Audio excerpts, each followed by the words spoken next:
couple of reminders. We're talking about the pinch technique, and it's the most basic, but we also have to make sure that when attending to concerns of craftsmanship, we hold ourselves accountable. So, for example, this is a pinch cylinder, pretty typical for what I see when students are really focusing on making consistent wall thickness and like really trying to master their technique. So I wanted to tell you this is a good start, but this is not sufficient for lots of reasons. First of all, if you look at the lip, you can see how it undulates. It's not even. It's certainly not intentional. The foot even has some sort of unintentional dent in it, and I know how I got that. It was from when I was pinching at the bottom, and it's tough to get in there, especially on a cylinder. I don't know if you can see, but I have some fingernail marks on the inside. All of that's unintentional. I do like the pinch marks that are on the outside, but it's important that I make them rhythmic and look like they actually are serving a purpose. So I already have a video on how to address these sorts of issues, but this is what it would look like before, and then I'll show you what it looks like after.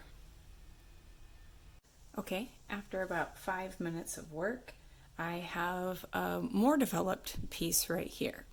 So you can see that the lip is significantly tightened up. Sure, there are still some small undulations, and I actually gave the outside a quick little once over. So this is what it would look like if I addressed the outside using the serrated rib and the flat rib.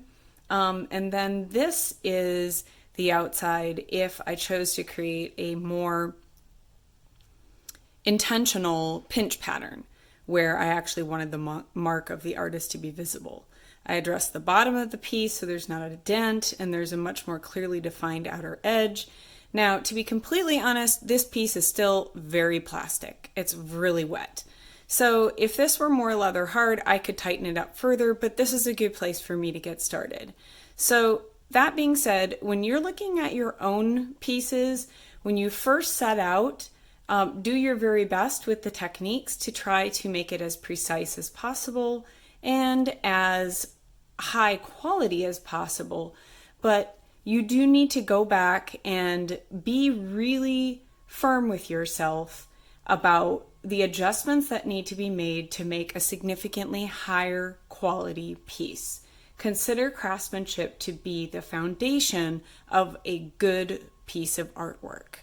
So that's just a quick little reminder. Check out the video that I made already on how to use your best friend, the serrated rib, followed by his cousin, the flat rib, to make really nice, tight, intentional surfaces.